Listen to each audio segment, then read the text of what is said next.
Assalamualaikum warahmatullahi wabarakatuh. Selamat pagi, salam sejahtera untuk kita semua. Semangat ya Bapak Ibu ya.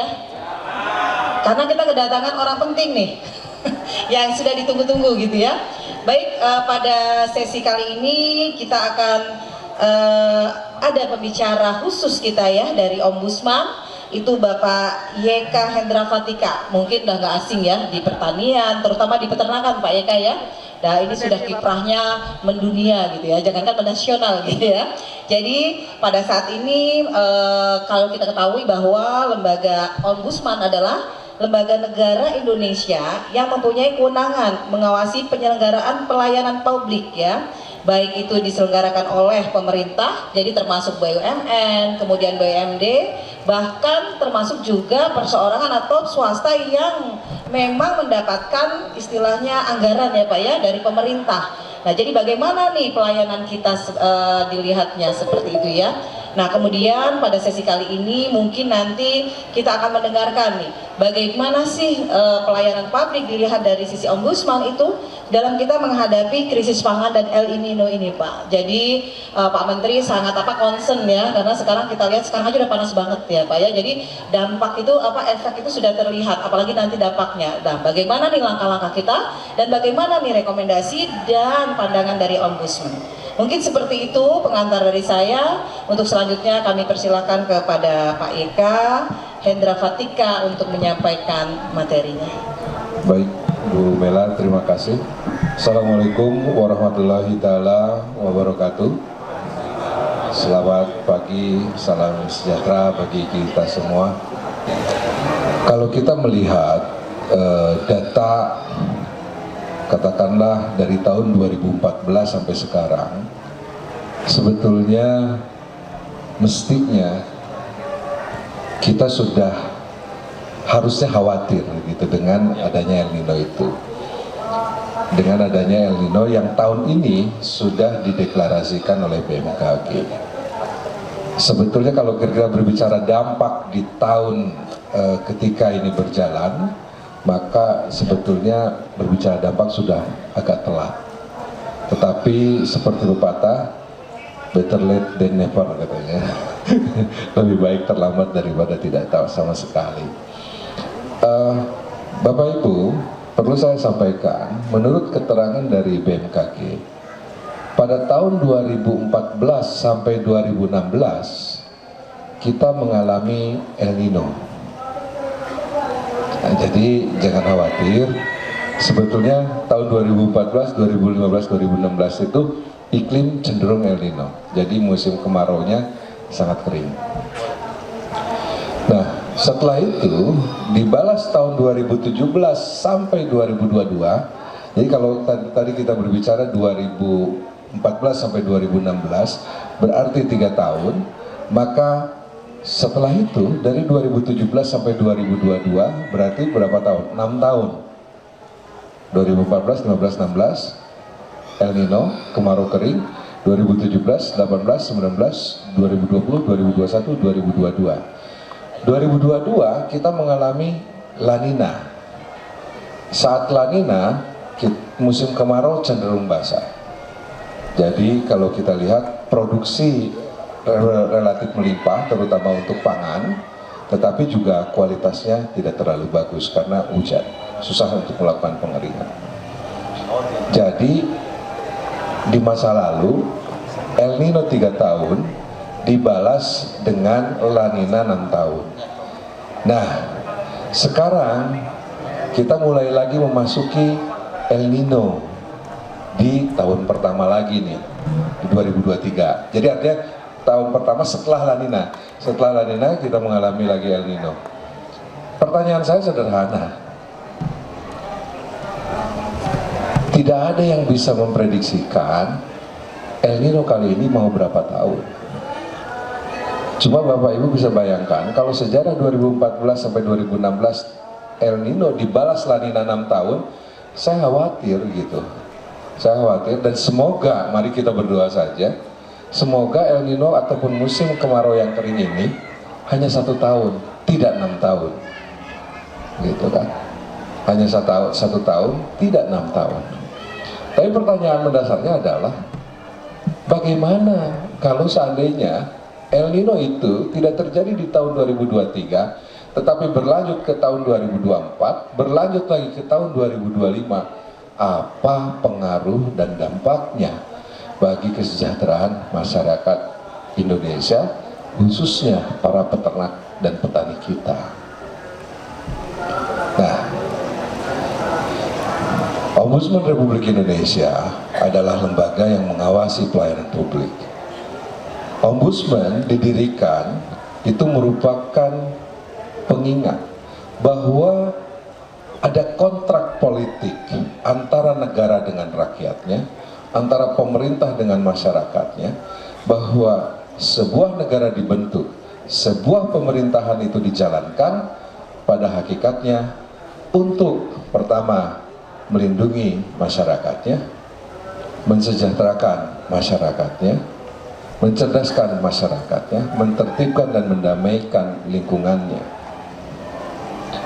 Nah, keempat tujuan yang membuat negara ini berada diisi oleh proses pembangunan yang dimotori ataupun dilakukan oleh pemerintah. Jadi yang memanagenya itu pemerintah. Nah, proses pembangunan itu dari mana? Dari pajak dananya, dari keuntungan, dari pendapatan, dari ekspor, dari pendapatan yang lainnya. Nah, dana itu diapakan? Masuk mengalir ke warga masyarakat, ke pemerintah daerah, pemerintah kabupaten kota melalui APBN dan APBD. Nah, jika penggunaan APBN APBD ada yang salah, maka itu bisa ranahnya KPK. Tetapi jangan lupa bahwa instrumen APBD ataupun APBN datang ke daerah itu pada hakikatnya adalah untuk pemerintah dalam melakukan pelayanan publik. Bu Mela menjadi direktur PPH bagian pemasaran, maka Bu Mela tampil sebagai orang pertama di Republik ini yang bertanggung jawab ketika ada permasalahan pemasaran hasil ternak misalnya. Nah, begitu juga gubernur, begitu juga bupati, begitu juga para menteri punya tugas untuk melayani publik. Nah, lembaga yang mengawasi pelayanan publik yaitu adalah Ombudsman.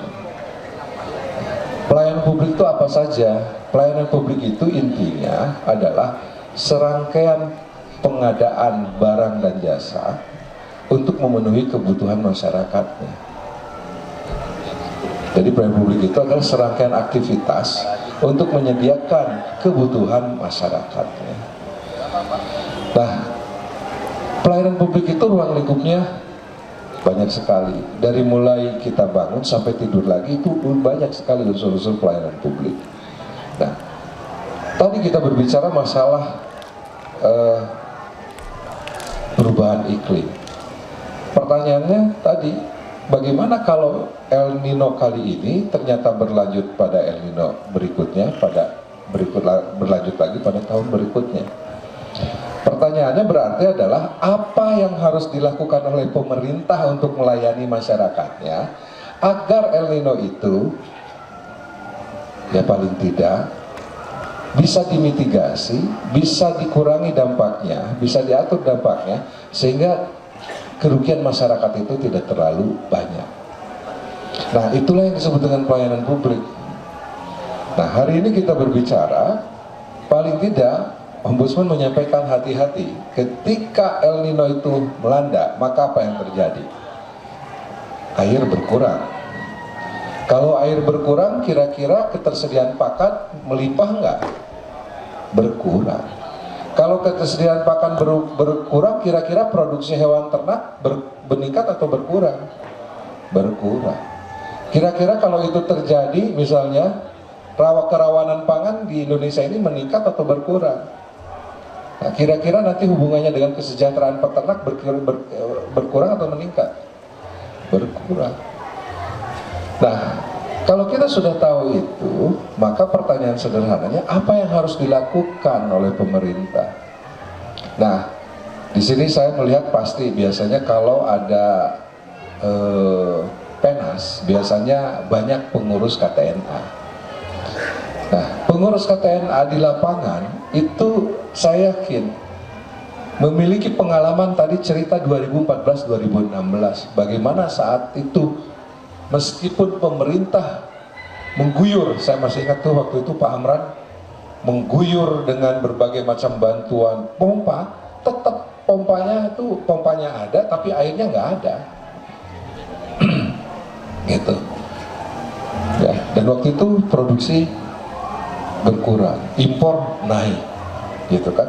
Dan waktu itu kita masih ingat betapa harga daging naik karena karena sapi bakalan dari Australia berkurang, rumputnya di situ pada mati, jadi kurang juga ke sini, harga naik, gitu kan. Nah, para pengurus KTNA bisa melihat di lapangan apa sebetulnya yang harus dirumuskan pada saat kemarau itu terjadi.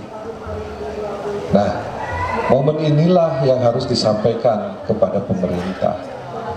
Kalau pemerintah ingin melayani, maka kita mitigasi dampak-dampak apa yang akan terjadi pada saat El Nino itu melanda. Saya tidak perlu berbicara mengenai bagaimana dampaknya kekeringan terhadap pertumbuhan hewan, karena Bapak Ibu pasti lebih pintar dari saya, gitu kan. Saya juga tidak akan terjadi bagaimana kalau sudah kekeringan dampaknya terhadap ADG, terhadap penurunan jumlah susu yang diproduksi dan lain sebagainya. Tetapi yang ingin saya sampaikan sebagai Ombudsman Republik Indonesia, hendaklah kita mulai waspada terhadap kekeringan ini, jangan dianggap enteng. Faktanya 2014-2016 sudah 3 tahun dibalas dengan La Nina musim kemarau basah selama 6 tahun. Nah, jangan-jangan sekarang apakah yakin 1 tahun? Saya hadir didampingi oleh Kepala Kantor Perwakilan Ombudsman Sumatera Barat. Nah, jika seandainya, Uni Epri namanya, Uni Epri coba berdiri. Nah, sampaikan. Nah, ini Kepala Kantor Perwakilan Ombudsman Sumatera Barat. Saya mengantisipasi jika ada warga dari Sumatera Barat ingin mengeluhkan karena misalnya ingin mengantisipasi daripada El Nino, silahkan sampaikan ke Uni Epri. Tapi kalaupun di pusat bisa disampaikan kepada saya. Jadi pertanyaan sederhana, bagaimana kita memitigasi dampak-dampak dari El Nino ini? Di sini ada berapa peternak sapi? 1, 2, 3, 4. Ada berapa peternak ayam? Nah, terus peternak sapi, peternak ayam, peternak domba? Nggak ada. Oke, baik. Kalau kita berbicara peternak ayam, misalnya, ayam dulu. Kalau kemarau, kira-kira ayam itu pakannya paling banyak apa? Jagung. Nah, jagung kalau produksinya meningkat, kalau El Nino terus lantas produksinya turun, pasti harga jagung meningkat. Nah, kalau harga jagung meningkat berarti harga ayamnya bisa meningkat juga. Nah, permasalahannya sederhana. Itu kalau ketersediaannya ada. Kalau ketersediaannya tidak ada, bagaimana? Sapi juga banyak kasus. Bagaimana kalau seandainya kekurangan rumput? Nah, banyak petani yang mengajarkan, misalnya apa yang diperlukan pada saat menghadapi El Nino ini. Untuk ketersediaan pakan, maka petani sebetulnya sudah banyak yang mempunyai teknologi untuk membuat pakan cadangan. Namanya apa, Pak? Silase. Ada lagi apa lagi, Pak, selain silase? Ada konsentrat apa gitu ya, terus apa lagi gitu kan. Tidak hanya mengandalkan rumput. Nah, pertanyaannya sederhana juga, apakah peternak sudah siap untuk membuat silase dan menyimpannya? Terus yang kedua, air. Walaupun sekarang sudah bukan musim hujan, tetapi untuk menjaga antisipasi berikutnya, maka persiapkanlah teknologi untuk menangkap air. Entah menyiapkan embung, atau menyiapkan menangkap air dari embun pagi, gitu kan. Kan sekarang sudah ada teknologi bagaimana menangkap air dari embun pagi. Artinya hemat air. Sumur, oh bisa aja, oh gampang Pak gali sumur, ya. Tapi tidak semua pada saat mengalami musim El Nino, air di dalam sumur itu ada. Dalam banyak hal, air justru mengalami kekurangan. Memang tidak semua juga lantas sumur itu semuanya kering, tidak juga. Pasti ada yang masih ada. Nah, terus apa lagi yang harus kita mitigasi? Kesehatan hewannya. Bagaimana dengan kesehatan hewannya? Nah, berarti semua tenaga-tenaga balai kesehatan hewan, apa namanya Bu Nela? Balai veteriner, nah itu harus mulai mengantisipasi kesehatan. Jangan sampai nanti musim kemarau banyak sekali kejadian penyakit-penyakit yang aneh-aneh. Gitu. Nah, saya masih ingat waktu mulai, nah ini tahun 2015, konon katanya waktu itu di daerah Gunung Putri ada PMK. Konon katanya, tetapi dibantah itu bukan PMK. Itu terjadi di musim El Nino 2015 itu kejadiannya. Gitu. Nah, jadi bagaimana cara kita memitigasi? Nah, Ombudsman concern terhadap dampak perubahan iklim ini. Kenapa? Karena panasnya ini terasanya sangat berbeda. Jadi kalau kita bandingkan dengan tahun-tahun sebelumnya, panas kali ini tuh berbeda sekali. Oleh karena itu, dalam waktu dekat, Ombudsman sudah menyiapkan untuk mengumpulkan berbagai tanggal 20 bulan Juni, mengundang beberapa kementerian yang terkait untuk mempersiapkan crash program masing-masing. Apa yang bisa dilakukan oleh pemerintah untuk menghadapi El Nino ini. Misalnya, kalau padi, apakah kita sudah siap dengan padi gogo? Saya masih ingat, waktu tahun 1996, salah satunya trigger lengsernya Pak Soeharto, Presiden Soeharto, dimulai dengan El Nino, krisis pangan, kemarau panjang. Padahal waktu itu Presiden Soeharto sudah menugaskan Menteri Pertanian untuk segera menanam padi gogo. Nah, tapi waktu itu Menteri Pertanian mengatakan, enggak Pak Presiden, air masih cukup banyak, gitu kan. Nah, rupanya Pak Soeharto ini kan pinter juga, dia turunkan intel, cek tuh waduk itu bagaimana. Nah, informasi dari intelijen, waduk itu mengalami surut gitu loh, dan dianalisa kalau surutnya ini terus-terusan bisa mengalami kemarau. Nah, tapi waktu itu Menteri Pertanian meyakinkan dengan berbagai macam datanya, tidak ada masalah. Tapi apa yang terjadi? Ternyata benar, kemarau panjang yang terjadi.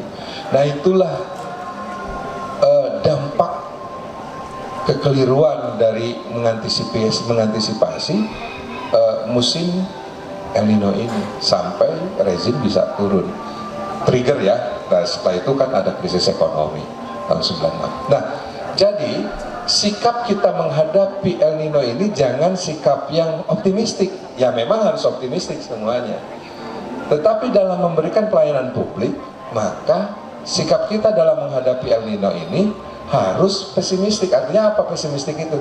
Yuk mari, jangan-jangan kalau terjadi ini apa yang harus kita siapkan. Jangan-jangan kalau terjadi ini apa yang harus kita siapkan. Nah, Ombudsman nanti akan menghimbau kepada DPR, kepada kementerian terkait untuk mengalokasikan dana pembangunan untuk memitigasi agar El Nino ini dampaknya paling tidak kalaupun ada kerugiannya itu masih bisa diantisipasi dengan baik sehingga kerugiannya tidak besar daripada sebelumnya tidak kita antisipasi sama sekali. Nah, dengan demikian, apa yang akan Ombudsman lakukan ke depan terkait dengan mitigasi ini? Satu, Ombudsman akan kumpulkan seluruh kementerian yang terkait. Ombudsman akan menanyakan apa program-program semua kementerian terkait menghadapi El Nino ini. Bukan hanya Kementerian Pertanian saja, karena ada kementerian-kementerian teknis yang lainnya. Gitu. Nah, yang ketiga, Ombudsman akan meminta agar DPR melakukan perubahan APBN ataupun APBN nanti 2024 sudah adaptif. Nah, saya sudah sampaikan kepada Bappenas hati-hati dalam RPJM nanti 2024 sampai 2029 harus berbasis terhadap mitigasi El Nino. Karena kalau di situ tidak ada, maka keberpihakan anggaran tidak ada, maka niatan kita untuk mengantisipasi, pemikiran kita untuk mengantisipasi El Nino ini bisa saja percuma. Kenapa? Ya karena tadi tidak disisihkan anggarannya. Banyak sekali program-program yang dipertontonkan akibat arsitektur anggarannya tidak komprehensif yang mengakibatkan kegagalan. Contohnya adalah subsidi pupuk. Dananya sudah besar, tetapi karena arsitektur anggarannya tidak ditata dengan baik, akhirnya seringkali bermasalah. Dan Presiden pun menanyakan, mana keberhasilan program ini? Gitu. Nah, jadi banyak sekali pelayanan publik yang terkait ketika berbicara dampak iklim ini. Kenapa? Karena yang pasti nanti ujungnya dirugikan itu adalah peternak, gitu, ujungnya. Nah, kembali lagi kepada tadi, tujuan negara ini mensejahterakan. Ya kalau dirugikan berarti kesejahteraannya turun. Nah, oleh karena itu Ombudsman memiliki kepentingan agar segera mengantisipasi dari mulai sekarang sehingga dampak dari El Nino itu bisa diantisipasi lebih dini lagi. Saya berharap dengan datangnya ke sini, selain saya bisa menyampaikan terkait bagaimana kewaspadaan pemerintah ataupun kewaspadaan kita semua terkait El Nino ini, saya berharap juga saya dapat masukan dari Bapak Ibu semuanya. Pak, harusnya pemerintah menyiapkan ini, belajar dari 2014 sampai 2016 kemarin. Dan kami juga terus-terusan menginventarisir permasalahan-permasalahan apa yang terjadi saat itu agar kita tidak melakukan hal yang sama. Gitu. Nah mungkin itu saja Bu Mela, pemantik diskusi kita kali ini. Mudah-mudahan ada peningkatan kewaspadaan kita terhadap musim El Nino ini. Saatnya kalau kita berbicara musim El Nino ini, saatnya kita jangan berbicara, oh kami punya sumber air yang tidak akan habis. Jangan berbicara begitu, karena kita harus berbicara petani, peternak, ya berbicara organisasi petani, berbicara kelompok, gitu kan. Nah ini yang harus kita sama-sama tingkatkan kepedulian kita. Mari sama-sama kita buat ataupun kita solidkan organisasi-organisasi, kita solidkan komunitas kita agar siap menghadapi El Nino itu. Nah, bagaimana caranya? Saya pernah berkunjung kepada petani di daerah Pangandaran. Begitu mau menghadapi El Nino, 1 tahun kemudian dia gali lubang pakai beko. Agar apa? Agar tanamannya tidak kering. Karena lahannya ditanami pohon jati. Kalau seandainya nanti nggak ada air, pohon jatinya kering, kerugiannya puluhan miliar. Sehingga dia buat beko. Jadi setiap tanaman diambil 1 beko kedalaman 1 meter, dan diameter 1 meter, panjang, lebar 1 meter, dalamnya 1 meter. Lantas di situ dipakai apa? Masukin semua daun, masukin semua kotoran sapi, kotoran apapun, dan ketika hujan air pun juga nyerap di sana. Alhasil selama kemarin 3 tahun kemarin, alhamdulillah tanaman jati dia tidak ada yang mati, tapi tanaman jatinya perhutani banyak yang mati. Nah, kenapa? Ya itu tadi, dia memiliki kesiapsiagaan. Nah, ini salah satu contoh, salah satu kesiapsiagaan. Nah ternyata setelah ditelisik lagi, begitu dia lubang dan ditutup dengan kotoran, ya kotoran sapi, kotoran semua dan daun-daun, sehingga ketika hujan itu dia bisa menangkap air. Sehingga kalaupun kering, di permukaan kering, di bawah itu masih adem lah gitu ya. Artinya tanaman masih bisa mengekstrak sisa-sisa air yang ditangkap oleh kotoran tadi. Nah ini sekedar contoh-contoh bagaimana kesiapan itu diperlukan. Dan saya pun berharap kawan-kawan peternak ini bisa memberikan, Pak tolong perhatikan, bahwa ini yang harus diperhatikan ketika musim El Nino tiba. Nah, Ombudsman tentunya memiliki perangkat. Ketika concern, maka rekomendasi ataupun produk dari Ombudsman itu ada 2. Pertama, tindakan korektif. Artinya kalau memang itu bahwa itu adalah merupakan bagian tugas pokok kewenangan lembaga pemerintah untuk memberikan pelayanan baik, maka kalaupun misalnya pemerintah dinyatakan abai, maka ombudsman berkewajiban untuk memberikan tindakan korektif. Nah, kalau tindakan korektif ini tidak dilakukan, maka keluarlah rekomendasi. Kalau rekomendasi ini apa? Ya, karena kami ini kan tugasnya mengawasi pelayanan publik. Siapa penanggung jawab utamanya? Ya, penanggung jawab utamanya presiden. Kalau kementerian ya kami lapor ke presiden. Kalau misalnya kepala dinas ya lapor ke gubernur, lapor ke bupati agar pejabatnya ditindak. Tapi kalaupun tidak ditindak, ya nggak apa-apa. Berarti itu pilihan bahwa aparatur penyelenggara negara dan pemerintahannya itu tidak mau pelayanan mutunya lebih baik. Ombudsman hadir untuk mengawasi pelayanan publik agar apa? Agar kualitas mutu pelayanan dari aparatur penyelenggara negara dan pemerintahan itu menjadi semakin lebih baik lagi. Dan menurut Presiden Pak Jokowi, pelayanan publik itu adalah wujud konkret. Nah, wujud konkret hadirnya pemerintah.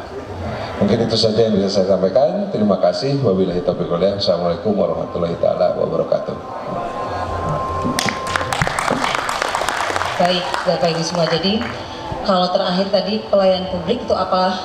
Adalah wujud konkret ya Pak ya, hadirnya pemerintah. Karena memang pemerintah itu harus hadir gitu ya di tengah rakyat. Apalagi sekarang ya tadi yang disampaikan oleh Pak Yeka ya, kita harus banyak mengantisipasi ya, mitigasi supaya Indonesia ini yang alhamdulillah Pak Yeka ya, pada saat kita Covid juga tidak masuk dalam negara yang inflasi tinggi, tidak dalam negara yang kekurangan pangan gitu ya. Nah, ini juga kita harus mengantisipasi. Dan memang benar tadi bagaimana nih alhamdulillah Pak, sebetulnya di sini juga pesertanya banyak dari dinas Pak. Kemudian saya juga hadirkan BPTU, kemudian juga stakeholder terkait, karena memang ini pelayanan publik. Dan juga yang tadi disampaikan bahwa itu ada pengawasan dari ombudsman supaya kita itu tetap di relnya gitu ya. Nah, untuk kami sampaikan Pak Yeka bahwa Kementerian Pertanian di sini Direktorat Jenderal Peternakan dan Kesehatan Hewan juga bersama KTNA gitu ya, dalam menghadapi El Nino ini sudah ada membuat, nanti pada saatnya akan membuat komitmen, yaitu diantaranya adalah nanti dari mungkin nanti pada saat bersama ombudsman juga ini loh kegiatan-kegiatan yang dilakukan, mungkin ada koreksi atau tambahan, dan juga mungkin ada masukan dari peserta juga gitu ya Pak ya. Di antaranya kita adalah peternak bersedia untuk divaksin, ya kan. Kemudian bagaimana kita penguatan PMS gitu ya, pengendalian penyakit hewan menular yang kalau nggak kita kendalikan. Nah, ini sekarang pada tahun ini yang kita tadinya tidak ada PMK ya Pak ya, sekarang ada PMK. Ini salah satunya, sehingga bagaimana kita mengantisipasi itu kolaborasi antara pemerintah, peternak dan stakeholder. Karena banyak juga Pak, pertama-tama itu peternak nggak mau, banyak yang nggak mau divaksin. Nanti ternaknya sudah baru, nah itu mungkin edukasi kita bersama-sama. Mungkin kalau peran pemerintah juga masih belum maksimal, itu juga bisa stakeholder yang lain, karena berapa banyak orangnya gitu juga ya. Kemudian juga kita ada pengembangan closed loop ya, kita ajak untuk pengembangan closed loop, itu kambing domba dan ayam itik. Kemudian juga penyediaan air di UPTD yang tadi disampaikan oleh Pak Yeka, bahwa bagaimana ini air, jangan dianggap bahwa air yang ada ini sudah cukup. Nah, menghadapi krisis begini dengan cuaca yang panas, kemudian pengaruh climate change gitu ya. Jadi bagaimana itu kita penguatan penyediaan sumber air di UPTD dan padang pengembalaan ya, dengan revitalisasi. Kemudian ada juga bagaimana tadi pengembangan gerakan penanaman pakan hijauan. Ini harus sudah diantisipasi, dan penguatan puskeswan dan SDWN peternakan. Itu mungkin yang kegiatan-kegiatan yang dirancang gitu ya oleh Ditjen PKH. Baik Bapak Ibu semua, tadi sudah sangat jelas ya disampaikan oleh Pak Ika selaku ombudsman, dan di sini juga ada perwakilan dan ombudsman gitu ya. Nanti kalau ada keluhan ataupun apa juga bisa disampaikan.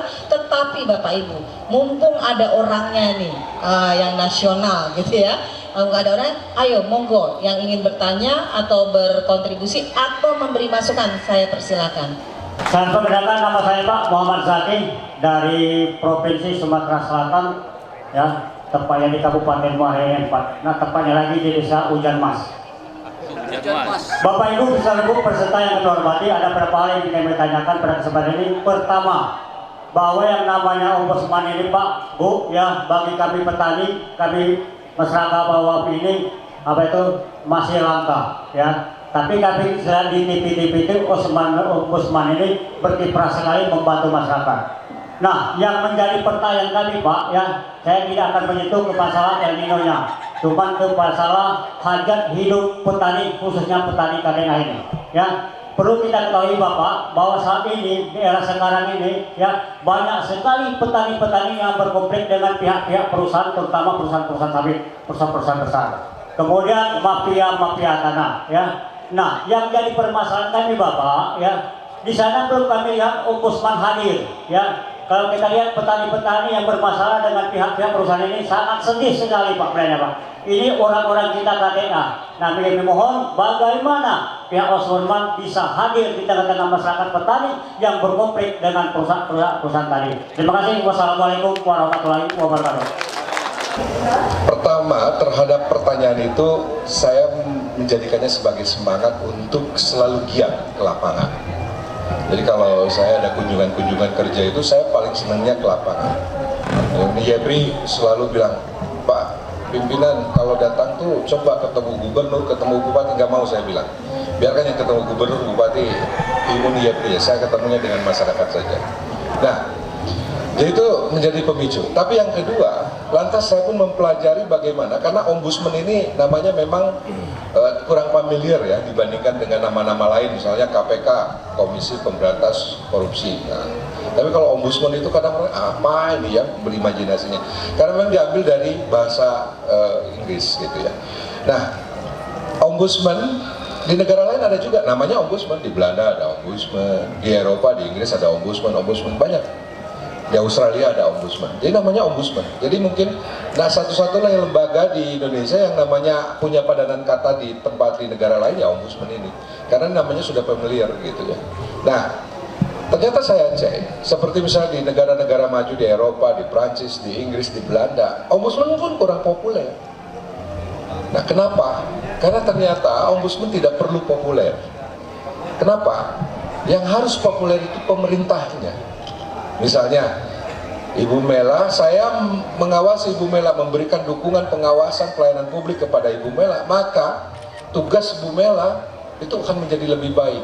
Nah, dampaknya masyarakat yang lebih terlayani lebih banyak. Saya membackup Pak Menteri Pertanian untuk mentransformasi kebijakan pupuk bersubsidi. Saya backup Menteri Pertaniannya agar tugas Menteri Pertanian menjadi lebih bagus. Nah, itulah tugas fungsi ombudsman, bagaimana mempengaruhi pemerintahan agar pelayanan mutunya menjadi lebih baik lagi. Tapi apakah semua pemerintah, semua misalnya kementerian seperti itu? Belum tentu juga. Ada yang bandel-bandel ya kita peringatkan. Nah, terkait dengan tadi pertanyaan Bapak, banyaknya masyarakat tani yang dikeluhkan, Pak, Bapak silakan cek di Google. Saya pernah melakukan jaminan terhadap kalau tidak salah 50 orang petani yang dipersekusi oleh swasta di daerah Bengkulu. Diambil paksa petaninya, sudah di kantor kepolisian, jaminan saya memberikan jaminan agar petani itu bisa bebas kembali. Betul bahwa di daerah itu masih perlu seperti itu. Oleh karena itu Pak, tidak perlu khawatir. Bapak sekarang datang, ketemu saya, ketemu Yepri, nanti kalau ada masalah apapun terkait tadi, silahkan laporkan Pak. Kami kalau misalnya nanti di Sumatera Selatan, Bapak di Sumatera Selatan, Pak kami perlu didatangi ombudsman, nanti saya akan minta kantor perwakilan Sumatera Selatan datang kepada Bapak untuk melakukan sosialisasi. Dan Bapak bisa mensosialisasikan juga ke tempat-tempat lainnya juga. Jadi terkait dengan pelayanan publik di sektor pertanian itu memang masih banyak dikeluhkan oleh petani. Dari mulai pupuk, dari mulai pestisida, dari mulai masalah jaminan harga, dari mulai misalnya masalah harga acuan, baik itu harga acuan pembelian buat jagung, buat telur, belum juga termasuk harga eceran buat beras, belum termasuk ketersediaan minyak dan lain sebagainya. Banyak yang masih dikeluhkan dan kami kerja keras untuk itu agar perbaikan mutu pelayanan publik dari kementerian terkait menjadi semakin baik lagi. Kami dampingi Kementerian Perdagangan agar lebih baik lagi melayani masyarakat. Kami dampingi Kementerian Pertanian agar lebih baik lagi melayani masyarakat. Kami dampingi Barantan pun agar lebih baik lagi melayani masyarakat. Jadi banyak sekali pendampingan-pendampingan yang kami lakukan agar mutu pelayanan bisa menjadi lebih baik lagi. Jadi Pak, jawaban terhadap Bapak adalah satu, kalau ada masalah silahkan laporkan saja Pak. Nanti nomor handphone saya bisa kasih ke Bapak. Bapak juga bisa catat, ini nomor dari Sumatera Barat. Nanti kalaupun Bapak perlu siapapun nih, Bapak Ibu semuanya bebas. Pengen ombudsman sosialisasi, misalnya sosialisasi di kantor-kantor balai, sosialisasi di mana ketemu masyarakat, sampaikan saja. Karena kami hadir di 34 provinsi. Jadi ombudsman itu hadir di 34 provinsi, dan sekarang DPR sedang mengupayakan agar ombudsman hadir di setiap kabupaten. Kalau namanya itu Rico Sandy, ini adalah salah satu juga lumbung sawah atau padi di kabupaten kami. Cuma yang kami sampaikan di sini keluhannya gini Pak, 2 bulan sebelum hari ini di tempat kami itu terjadi suatu musibah musim hujan yang berkepanjangan mengakibatkan parit atau irigasi untuk menuju di sawah tersebut mengalami patahan gitu. Artinya irigasinya terputus. Kapan terjadinya itu? 2 bulan belakangan Pak. 2 bulan belakangan. Sudah diperbaiki belum? Nah gini Pak, kalau pengamatan saya sendiri itu pekerjaannya sudah berlangsung. Cuma permasalahannya sampai detik ini aliran sawah itu belum bisa untuk mengairi sawah. Kenapa? Itu Pak belum Selesai? mungkin belum selesai Pak. Oh. Nah ditambah lagi permasalahan sekarang yang saat ini adalah kemarau ini Pak. Nah, karena kalau aliran irigasinya terputus, artinya hanya tak ada hujan yang diandalkan. Ternyata sekarang musimnya ini lagi. Nah, jadi artinya di saat ini saya hanya bisa menyampaikan keluhan ini. Bagaimana tanggapan Bapak selaku yang mohon maaf ombudsman dalam hal ini? Terima kasih gitu Pak. Assalamualaikum warahmatullahi wabarakatuh. Dan kita belajar banyak dari peristiwa tahun 2014-2012 kemarin. Begitu di sawah sendiri dibuat sumur, yang terjadi itu kurang air juga, tetap airnya tidak ada. Nah, jadi permasalahannya apa? Kalau saya melihat ketika terjadi musim kemarau seperti ini, mungkin yang bisa dilakukan adalah mengganti varietas. Mengganti varietas dari varietas tadi yang misalnya berbasiskan padi, misalnya seperti padi lokal ataupun padi nasional, ganti kepada padi gogo yang memang varietas-varietas yang rentan terhadap kekeringan. Itu alternatif yang terbaik, karena kalau kemarau terus lantas mendatangkan air di saat sumber airnya kering, ya nggak bisa diapa-apakan. Pak, dikirim aja air dari berbagai mata air, mau berapa mobil ya, atau mau berapa kontainer, bukan kontainer, apa tuh namanya ya, mobil buat pengangkut air tuh ya, mau berapa banyak, sawahnya luas sekali.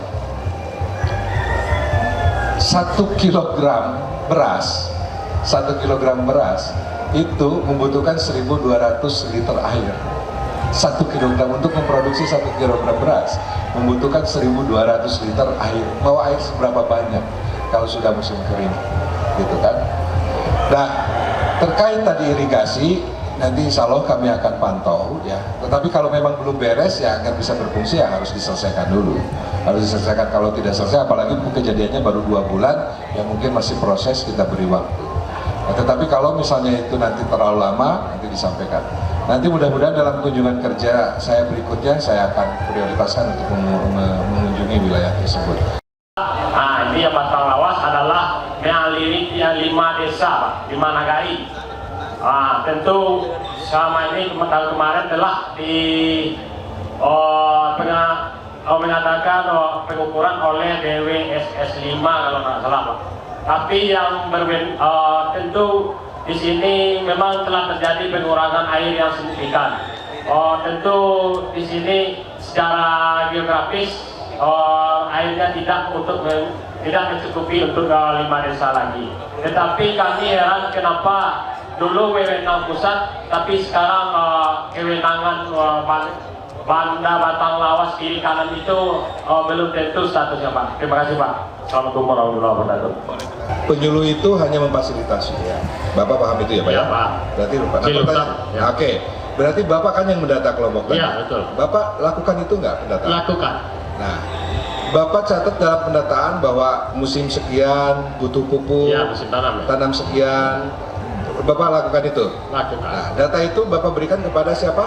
Kadis kios resmi. Kepada kios resmi. Iya. Nah, Bapak komunikasi dengan kios resminya? Resmi komunikasi. Nah, terus kenapa pupuknya sampai nggak ada? Alasan orang itu, Pak, wow, duitnya sudah masuk, pupuknya belum datang-datang, keterlambatan katanya. Keterlambatan. Ya, Oke. tuh, kemudian kuotanya pun tidak memenuhi yang mana kios resmi itu menembus sebanyak yang ditembusnya. Gitu, Pak. Ya, nah Pak, nanti kalau Bapak ketemu kasus seperti itu, laporkan saja ke Ombudsman, Ya. Pak. Karena yang seperti itu adalah berarti kiosnya yang salah. Kios itu harusnya dia memiliki stok. Jadi nanti kalau Bapak Ibu nanti ketemu kios tani itu wajib memiliki stok. Itu sesuai dengan peraturan Kementerian Perdagangan. Kalau dia tidak punya stok, dia nggak boleh jadi kios. Nah, berarti ini kesalahan dari kios. Oleh karena itu laporkan. Dan kami mensosialisasikan sedang gencar-gencarnya mensosialisasikan. Kalau ada penyelewengan pupuk, segera laporkan di Ombudsman. Beberapa hal yang sudah melapor akhirnya dapat diantisipasi, mereka dapat kebutuhan pupuk sesuai mereka yang diinginkan. Ya, memang begini Pak. Yang namanya subsidi Pak, subsidi itu pasti ada ada dua harga. Satu harga yang murah, pasti yang kedua harga komersil. Bapak nebus pupuk bersubsidi ureanya 2.000, beli 2.250 ya kalau tidak salah per kilo, atau sekitar 1.000 atau 112.500 ya, 112.500 rupiah per saknya. Itu pupuk bersubsidi. Tapi kalau kita beli pupuk komersil, harganya bisa 300.000 per saknya. Jadi perbedaan harganya tinggi sekali. Nah, kunci subsidi, nah ini yang seringkali tidak, dan saya dan Ombudsman peringatkan kementerian terkait, kalau mau ngasih subsidi apapun itu syaratnya satu, pengawasan harus ketat. Bukan Ombudsman yang harus mengawasi, tapi kementerian terkait yang harus membangun sistem pengawasan. Nah, ternyata sistem pengawasannya belum berjalan dengan baik, sehingga saya mendapatkan keluhan seperti ini bukan 1-2 orang Pak, ribuan keluhan-keluhan seperti ini, dan sekarang akhirnya Ombudsman yang harus nangani itu. Jadi Bapak nanti kalau ada masalah seperti itu, laporkan kepada Ombudsman, nanti kami akan kontak dengan kiosnya mengapa itu tidak dilakukan penyaluran. Nah, kalau seandainya kiosnya misalnya tidak memiliki stok, maka saya akan mengusulkan kios itu dicabut. Dan kami sudah merekomendasikan banyak kios untuk dicabut dan distributor juga untuk dicabut, Ombudsman. Distributornya nyeleweng, cabut. Kiosnya nyeleweng, cabut. Gitu ya, digantikan dengan kios-kios yang memang memiliki komitmen untuk membantu para petani. Ya Pak ya, itu saja Pak. Kalau masalah irigasi, saya pikir kita nanti masalah kekeringan segala macam itu hanya bisa dilakukan dengan melibatkan pemerintah daerah. Nah, yang paling penting adalah mulai dari sekarang Bapak harus mulai aware agar memberikan saran-saran kepada pemerintah daerah. Dan Ombudsman juga sekarang sedang merumuskan hal itu. Mudah-mudahan setelah nanti di pusat sudah ada komitmen, baru kami akan mengeluarkan nota dinas untuk memberikan pengawasan kepada dinas terkait untuk segera melakukan program-program atau crash program untuk mengatasi masalah kekeringan ini. Terima kasih ya Pak ya. Dengan nama Edison. Nah, yang kami alami di dalam kandang Pak, karena kami petani begitu hasil itu melimpah, Pak, di pasar itu jadi seperti barang tak berguna Pak. Kalau dengan harga misalnya, kalau sekarang lagi bagus harganya, misalnya sawi pasir gitu ya, masih bagus sekarang sekitar 12 atau di atas 10.000. Tapi begitu dia melimpah, harganya itu bisa mencapai 250 rupiah. Dan hal itu berkemungkinan itu akan menjadi yang pasti ya, menjadi persoalan oleh Perkin ya, atau dinas kebersihan. Itu menjadi sampah di pasar itu. Dan hal ini berlangsung sekian tahun lewat. Sampai sekarang masih seperti itu. Tapi nggak ada bantuan dari pemerintah, gimana cara menjualnya? Oke, baik. Terima kasih Pak ya. Masyarakat masih banyak yang membutuhkan. Tapi seiring dengan berjalan waktu, seiring dengan kemampuan meningkatkan produksi, Seiring dengan makin banyaknya animo masyarakat petani, maka banyak juga petani sekarang yang membudidayakan komoditas tertentu, misalnya seperti tadi sayur-sayuran yang Bapak sampaikan, sehingga ada perubahan dari tadinya problem kekurangan jadi problem kelebihan. Artinya Pak, hari ini keterampilan petani tidak diukur dengan kemampuan untuk berbudidaya, keterampilan peternak tidak diukur dengan kemampuan untuk meningkatkan berat badan, tidak ditentukan oleh kemampuan bagaimana membudidayakan peternak atau menumbuhkan tanaman. Tapi hari ini petani yang sukses adalah petani yang diiringi kemampuan untuk sukses dalam melakukan penjualan, sukses dalam melakukan pemasaran.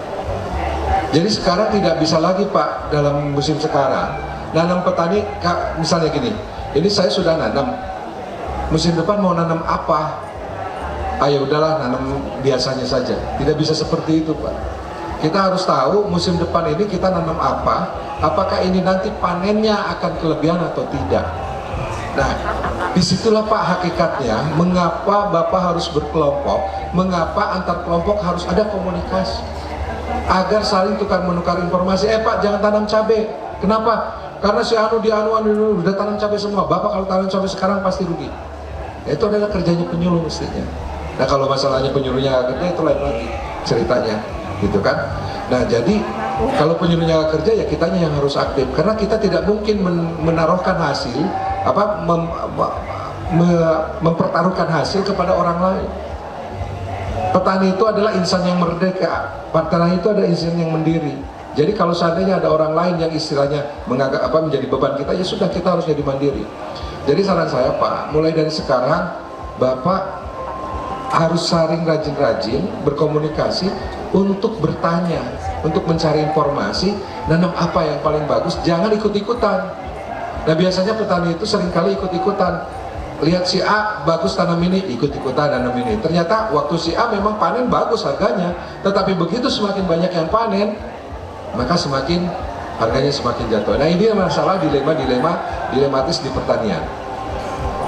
Pertanian ini ada kondisi yang seperti Bapak sampaikan ini adalah kondisi klasik. Dan semua petani di Indonesia hampir mirip mengalami kejadian seperti Bapak, terutama petani di hortikultura. Nah, apa solusinya? Sebetulnya solusi seperti ini sudah di tahun 96, 97 orang sudah sadar. Apa kata kuncinya? Sistem informasi pasar. Tapi sampai hari ini berarti sudah hampir 40 tahun lebih, mau 40 tahun berarti itu masih belum diwujudkan. Nah, sebetulnya sistem informasi pasar mulai bagus terbentuk pada menjelang 2099, 2021 itu pemerintah sudah punya roadmap yang bagus bagaimana membangun sistem informasi pasar. Artinya sistem informasi pasar itu petani itu tahu, oh kalau nanam ini nanti panennya akan jelek, kalau nanam ini akan relatif lebih bagus. Tapi Pak, mohon maaf, nah ini yang harus disuarakan. Otonomi daerah itu dalam penilaian saya banyak memiskinkan petani. Kenapa? Karena dengan otonomi daerah, koordinasi pusat, daerah, provinsi dengan kabupaten menjadi kehilangan arah. Bupati memiliki kebijakan tertentu, gubernur memiliki kebijakan tertentu, menteri pertanian memiliki kebijakan tertentu. Ketika menteri pertanian sekarang mengklaim misalnya, Anda harus meningkatkan produksi, alat untuk menjamin di desa itu apa? Nggak ada Pak. Alat untuk untuk misalnya memastikan agar tujuan program pemerintah itu, Kementerian Pertanian misalnya jalan di desa itu tidak ada. Kenapa? Karena sudah ada provinsi, sudah ada kabupaten. Jadi ini yang menjadi tatanan kelembagaan. Contoh penyuluh Pak, dulu penyuluh itu komando Pak, tolong umumkan musim sekarang serentak panen tanam. Bapak pasti akan pernah ketemu suatu waktu Bapak masih muda, nanam itu serempak Pak.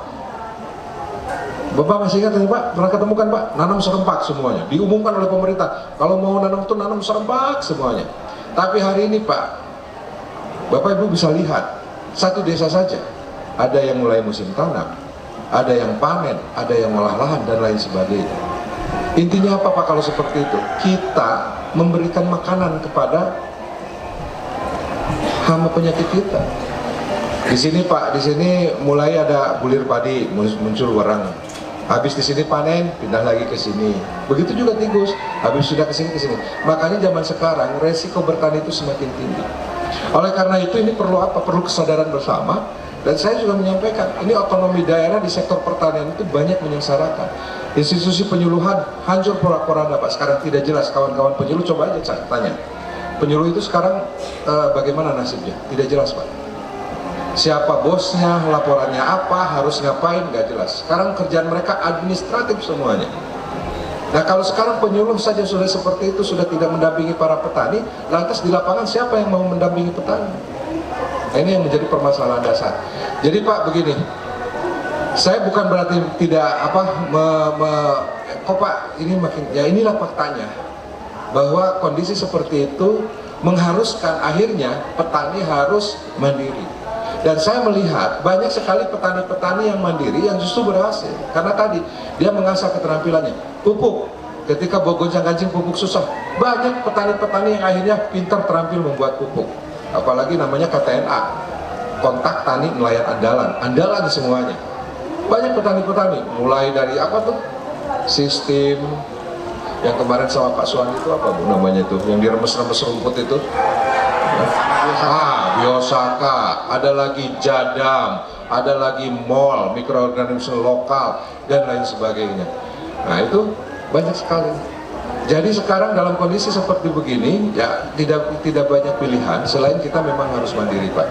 Jadi saran saya Pak, nanti kuatkan organisasi Bapak, kelompok taninya kuatkan. Kalau bisa jaring komunikasi antar kelompok tani, makanya kita ada Gapoktan. Gapoktan itu satu desa, itu pada intinya untuk menjadi forum saling berinteraksi. Oh, nanam ini yang bagus, nanam ini jangan, nanam ini yang bagus. Tapi kalau itu tidak jalan, Bapak rentan sekali. Dan kita akhirnya saling salah menyalahkan.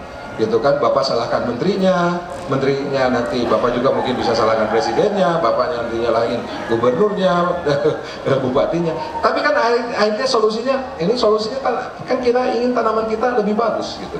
Nah, oleh karena itu agar itu bisa lebih baik lagi, maka optimalkan Pak, kuatkanlah lembaga Bapak KTNA ini untuk menjadi jembatan saling memberikan informasi. Dan Bu Mela ini adalah orang yang ngerti terkait itu. Silakan Bu Mela tambahkan. Mungkin sudah banyak ya Pak ya. Prinsipnya kita harus cerdas gitu ya. Dan kita harus dan juga kalau misalnya ada penyuluhan itu diikuti gitu ya Pak ya. Karena prinsipnya memang begitu, supply itu nanti tergantung dengan supply demand. Jadi pada saat barang numpuk yang pasti harga menjadi jatuh. Sehingga tadi Pak Yeka sampaikan kita harus bisa bagaimana rotasi tanam itu harus sudah kita rancang gitu.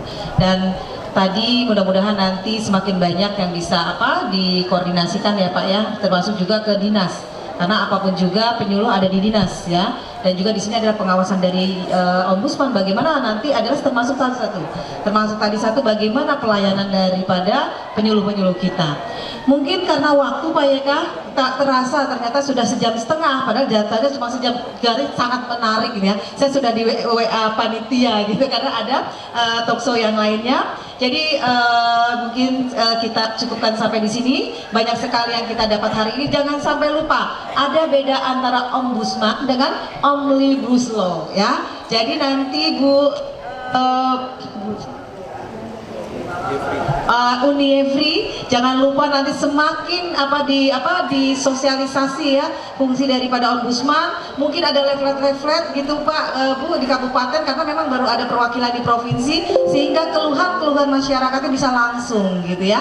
Dan ini yang pasti keluhan masyarakat juga terkait dengan pelayanan publik yang dilakukan oleh pemerintah. Fungsinya adalah bagaimana kita untuk sama-sama meningkatkan tadi ya kata Pak Yeka, meningkatkan kinerja dan terutama adalah untuk kesejahteraan masyarakat Indonesia.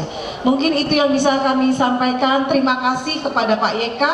Sekali lagi kita beri applause yang sangat besar. Terima kasih kepada Bapak Yeka Hendra Fatika ya. Berakhir kami sampaikan wabillahi taufiq walhidayah. Assalamualaikum warahmatullahi wabarakatuh. Minta kontaknya Pak. Nah, jadi nanti silakan ada Uniefri.